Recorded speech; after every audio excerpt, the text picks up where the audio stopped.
Welcome to Front Office Pros. Today, we're going to be talking about our My Guys for the 2024 fantasy football season. Hike! Joe, the proverbial saying, you got to put your money where your mouth is. Well, this is what this episode's all about because you and I are sticking our neck on the line to tell you, hey, these are My Guys for the 2024 season that we think are going to do quite well. Last year, you did really well. You picked McCaffrey. That worked out well for you. My guys didn't work out as well. So who do you got as your first My Guy? Yeah, so this is a guy that a couple of auction drafts thus far, I have put my money where the mouth is, and that's going to be running back Isaiah Pacheco. He's a guy that at this point I just can't stop drafting, and I've had him on several of my teams, and I truly think he's going to be able to take the next step. And I know they brought in Samaje Perine, and people are worried about it. And yes, I think it does affect it. I was mainly excited early on. He was going to get all three downs. So Perine might get some third downs, might cut into his, target share a little bit in terms of receptions. But I think overall, the Kansas City Chief offense is still going to run through Pacheco, from the run game. And sure, he might not get as many targets in the receiving game, but I still think there's going to be plenty of a workload for this guy. And, I think he's going to really have that breakout year this year. I'm very nervous about Pacheco with the Perine signing. I think the Perine signing has changed everything. I think Perine could have a very similar season to what Jerick McKinnon did. And if that's the case, then there's no way Pacheco is going, especially what you're paying for him. He's not going to obtain, he's not going to meet the value that people are paying him for. Yeah, I mean, I just got him for way less than I had to pay for him in the other league. I got him for like $33, I believe, tonight. So well, that's probably the Perine effect. Right. So, I mean, there was another league I paid 40 plus for him. So I was able to get him, low 30s. So I'm happy with that. And I get that's it. a $10. That's almost a $10 cut from because of the inclusion of Perine on the team. Yeah. And I'm happy. I'll buy the dip. I get it.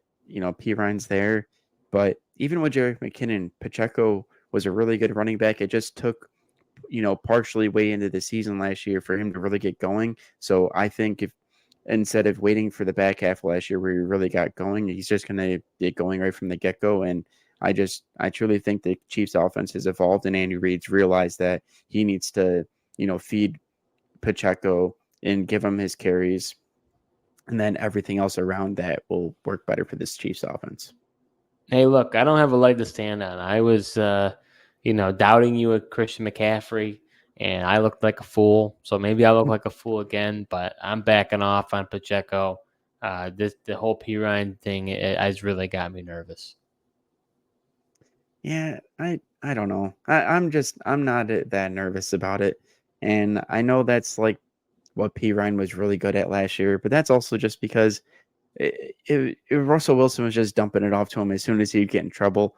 I don't know if they're going to just Patrick Mahomes will do the same thing that Russell Wilson was doing with Perine last year, who, was unbelievable in those, third downs and have to have it situations. Well, if you've been listening to our episodes at all, this won't come to a surprise to you who my first My Guy is. And he was a My Guy I had last year. And I think sometimes we're just a year late.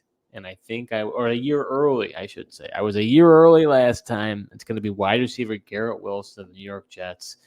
With Aaron Rodgers going down last year's Achilles injury, it certainly affected Garrett Wilson. But honestly, not as much as I thought. He still secured over 1,000 yards, had 3 touchdowns. His rookie year had 4 touchdowns, but he got a huge target share. And if Aaron Rodgers can stay healthy, and if he was healthy, it would have been a different year for Garrett Wilson, honestly.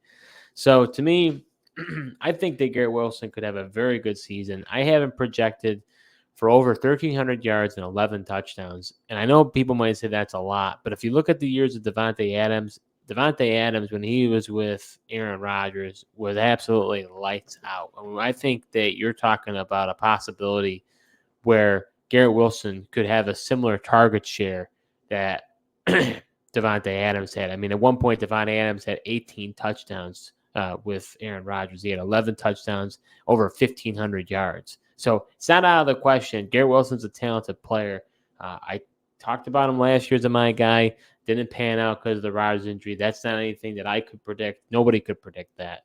But I think this year, I was a little early. This year, I think it's it.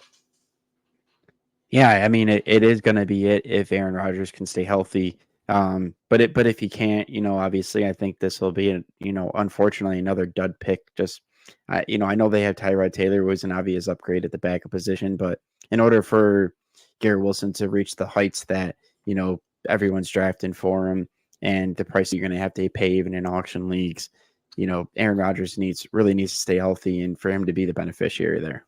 But are you really paying more for Garrett Wilson this year than you were last year? Because people were thinking the same thing last year. It just so happened that Aaron Rodgers got injured. Like, I feel like you're not spend. I have no way to say this. This is just anecdotally, in my opinion. I don't see that people are paying more for him this year than they were last year. If anything, it's the same. Was he really going for $50 last year in auction drafts? Because I mean, that's pretty much where his price is this year. Maybe not. But I feel like the wide receiver position as a whole has changed. I think more and more people are jumping off the running back bandwagon and they're wanting to spend more money on wide receivers. So I don't know if that's anything to do with him per se. Yeah, I mean, that is a good point. Because, I mean, you do definitely, I feel like the zero RB or hero RB is more of a hot thing to do these days. If we were talking about fantasy football definitely 10 years ago in snake drafts, you would have talked about running back. First 7-8 picks would have been running back straight, and then there'd be receivers after the fact. That's just how it was. Now it's not like that. I mean, with the emergence of PPR, that's more, I would believe, more standard than standard. I don't even know why they call it standard anymore, because I think most people do PPR. So, I mean, I think wide receiver now is just as important, if not more important, in most people's eyes. Yeah, it truly is, and let's face it. I mean, the league has changed. It's a passing league, so everyone wants a piece of the wide receivers, and then they tend to also stay healthier. I mean, the running backs, have really been getting injured, and it's tough to rely on and spend a lot of money on them. So the wide receivers definitely seem to be the safer investment. And that's my number one reason, honestly, is where I've kind of pivoted to wide receiver is in fantasy football. The reality is there is injuries that are part of the game. And, if you invest heavily in running backs, they're more likely, they have a higher probability to get injured. And if they do, it could sink your season. And I can't live with that. Yeah, compared to as well, like the wide receiver position is just deeper. So even if you do spend a lot of money and that kind of guy goes down, there tends to be easier ways to kind of fill that void of a superstar versus, you pay all that money for, a stud at the running back position and he goes down, the replacement cost there is not nearly as good as the wide receiver position. Are you enjoying this episode so far? Well, if you are, subscribe to our YouTube channel, smash that like button, and hit the notification bell for upcoming videos. We do videos throughout the year, so you're not going to want to miss what we have in store. So, Joe, who is your second my guy?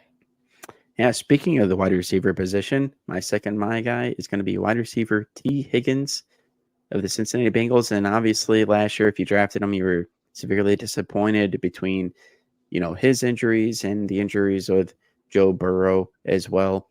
Look, I think Joe Burrow is going to be back playing the full year this year. He's healthy. If you've been, yeah, exactly. I think the wrist isn't an issue there. As you're motioning there, Steve.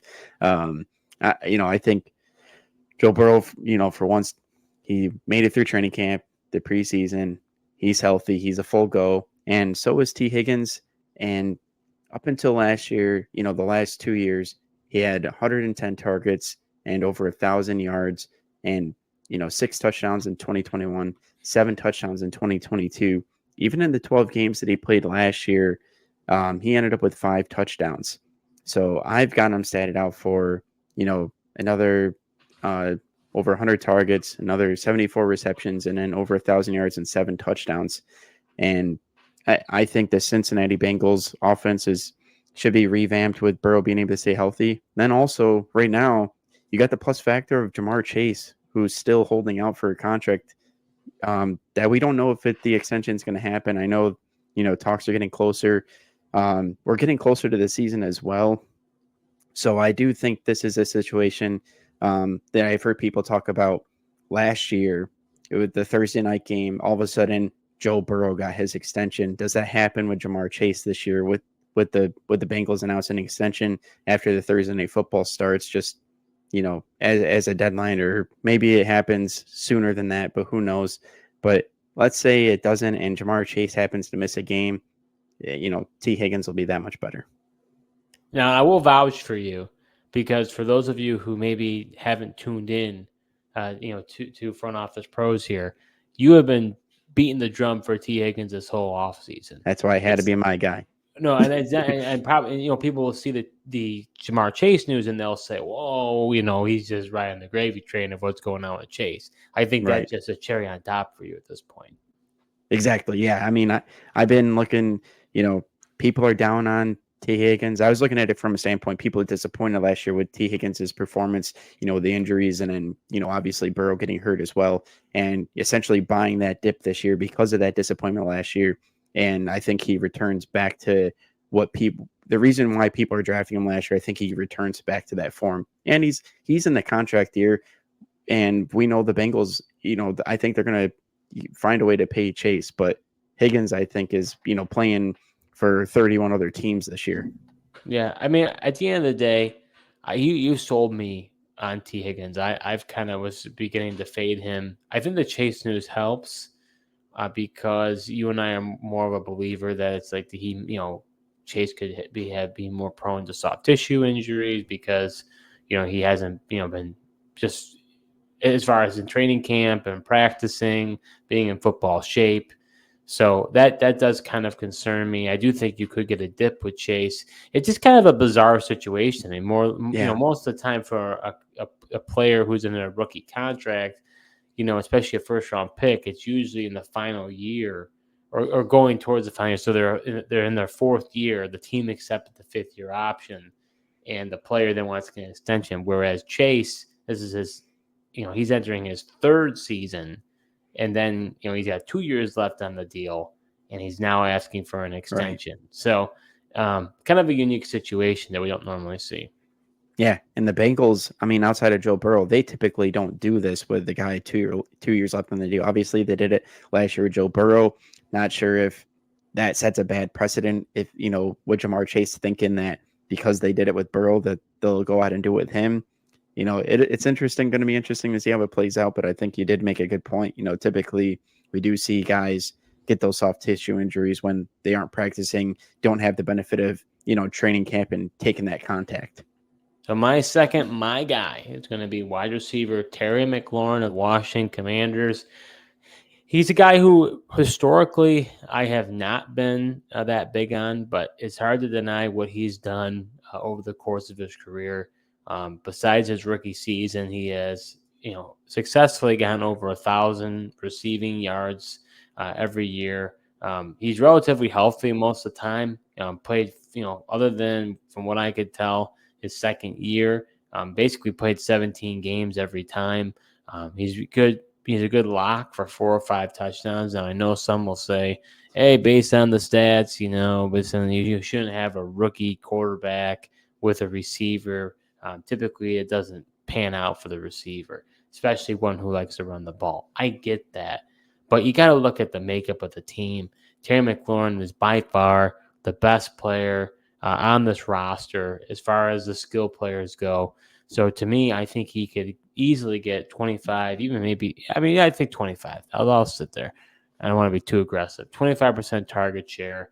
I've got him getting, over 1,200 yards and 6 touchdowns, which honestly isn't that aggressive when you think about the touchdowns. He could even get more, but I don't, even the way I have him, based on my rankings, I have him way higher than the average right now.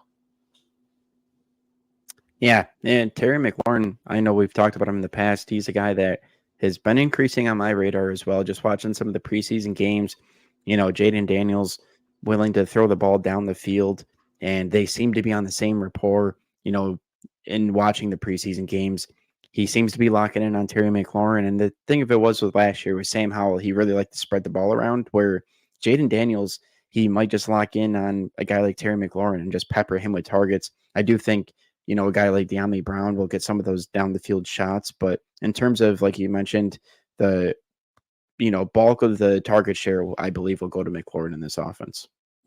All right, Joe, who's your final my guy for the 2024 season?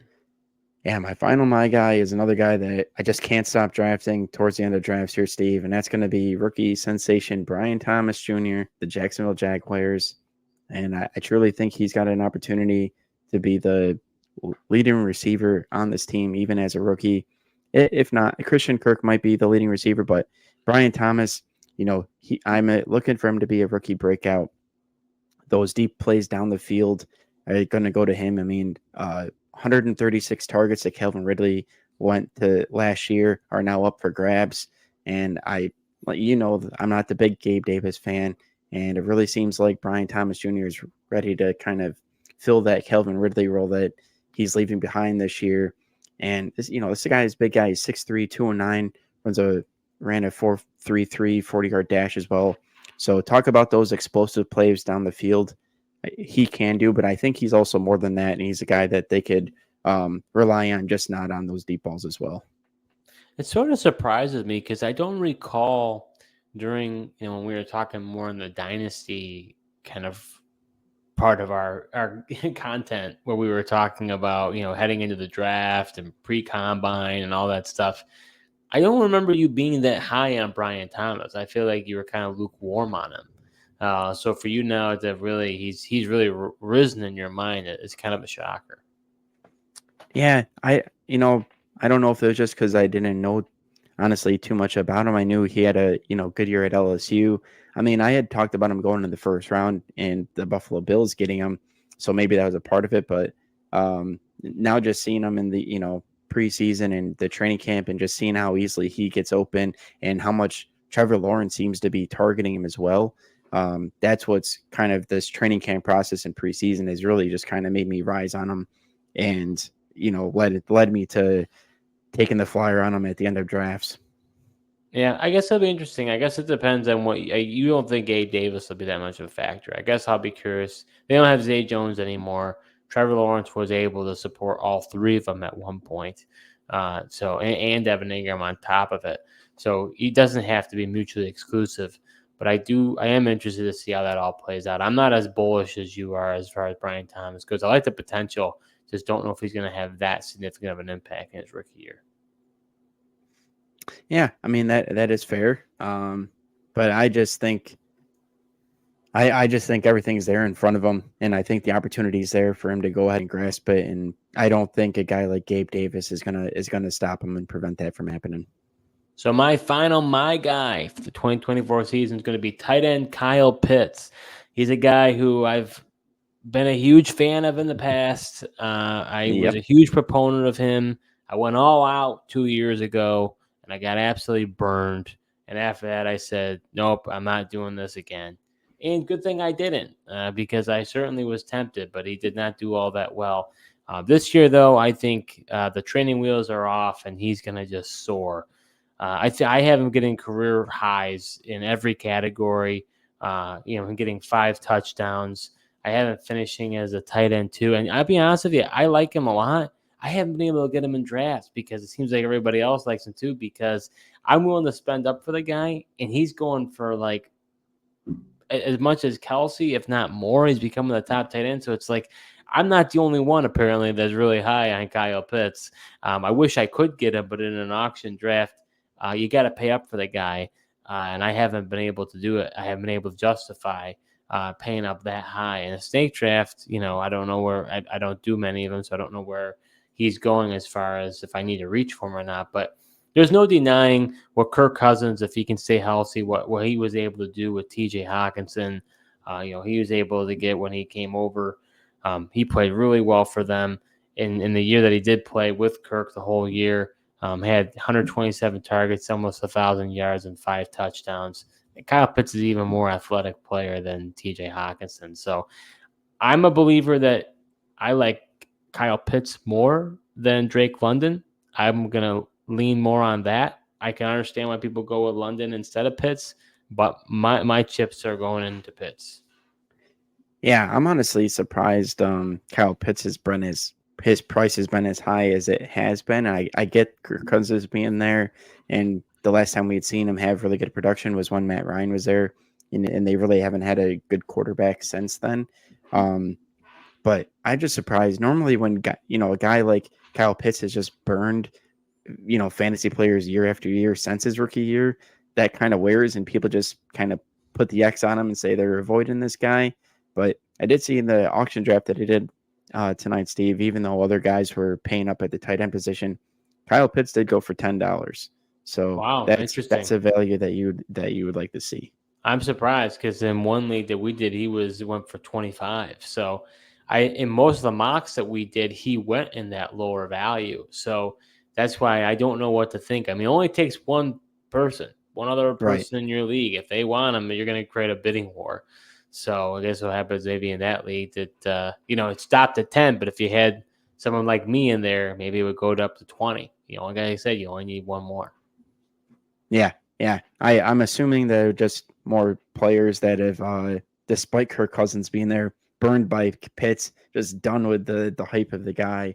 But I do think there is something to be said with Kirk Cousins being there, and he obviously seeing what he's been able to do with a guy like TJ Hawkinson in Minnesota, if that carries over, getting an athletic guy like Kyle Pitts the ball, he should definitely have a better year. It's still tough for me to say he's gonna be top 2 where you have him, but I do think he's in for a rebound year. Just don't know if it'll quite be where you expect him to be. So that does it for our My Guys for the 2024 season.